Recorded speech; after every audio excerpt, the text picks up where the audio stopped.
Oi, Carol, boa tarde para você e para todos que acompanham o nosso jornal NT Vale. E realmente é comum agora muitos tutores levarem os animais durante as viagens, mas antes de colocar no carro é preciso seguir algumas dicas e orientações. Aqui ao meu lado está a doutora médica veterinária, Thais Renó, que vai passar algumas orientações em relação a isso.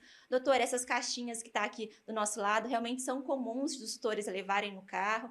Realmente é a forma ideal de levar os animais. Queria que a senhora explicasse certinho para a gente. Boa tarde. Boa tarde. Bom, normalmente os tutores eles têm costume de levar os animais menores devido à questão do manejo, que é bem mais fácil, mais prático. E normalmente a gente sempre indica que eles levem essas caixinhas que tem essa trava de segurança, então é sempre bom a gente escolher a caixinha que tenha a maior quantidade de travas de segurança possível. Nesse caso aqui a gente tem duas travas, então uma em cima e uma embaixo, que esse promove toda a segurança tanto do animal quanto dos outros passageiros. Com relação ao tamanho da caixa, é sempre interessante a gente ver o tamanho do animal, a questão do peso e tudo mais, porque normalmente a gente indica uma caixa que seja o dobro do tamanho do animal.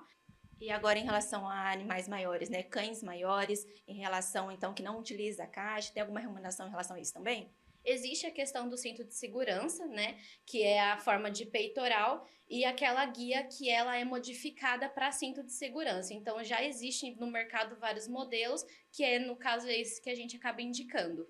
E agora falando em relação ao percurso da viagem mesmo, ao trajeto, é recomendável que os tutores façam alguma parada em relação a isso, ou até que procurem, né, um veterinário para caso necessite de alguma medicação, qual a principal orientação?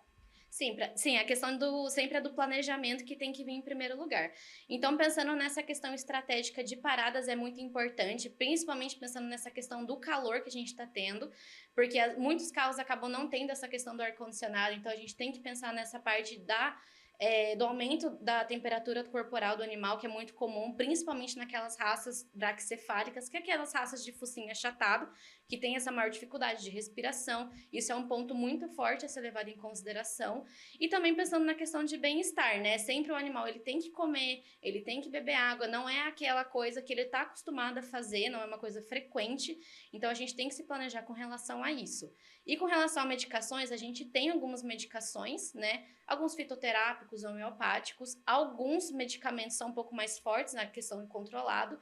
Então, sempre se você já tem essa dificuldade em estar manejando seu animal nessa questão, porque alguns não estão acostumados com caixa de transporte, então acaba tendo todo aquele trabalho, aquela questão de estresse que ele acaba sendo submetido. Então a gente pode sim tratar isso com medicação através de toda uma avaliação para ver o que acaba sendo melhor para cada paciente. E agora falando então para quem não vai viajar com o animal, vai ficar em casa, a gente sabe que vai soltar bastante fogos aí no ano novo e muitos animais, muitos cães, principalmente, têm medo em relação a isso por conta aí da audição.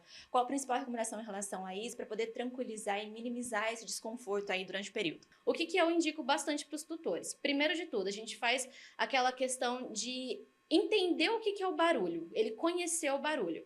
Então, no dia a dia, antes de acontecer todo esse evento, vai colocando no próprio YouTube um videozinho ali com os fogos, num volume um pouco mais baixo, e aos poucos vai aumentando para ele acostumar, porque como não é um som que a gente está acostumado no dia a dia, ele precisa conhecer esse som. Então, a gente tem que tomar muito cuidado com essa questão de portas abertas para quem mora em casa, ou até mesmo o prédio, né, que ele pode simplesmente sair, e também principalmente questão de janela. Então, por isso que é muito interessante a gente tomar cuidado com essa questão de manter as janelas fechadas, ou até mesmo aquela questão de telinha, ou até mesmo para as pessoas que estão em hotéis, que vão ficar dentro do hotel no momento dos fogos, sempre se atentar com relação a isso, porque é nessas horas que a grande maioria dos acidentes acontecem. Caso o tutor ele sinta essa dificuldade de ficar próximo, porque vai sair ou tem muita gente em casa, o ideal é que ele mantenha o animal em um ambiente fechado, num quarto, tentar abafar o som ou de uma forma melhor, né, com a maior qualidade possível,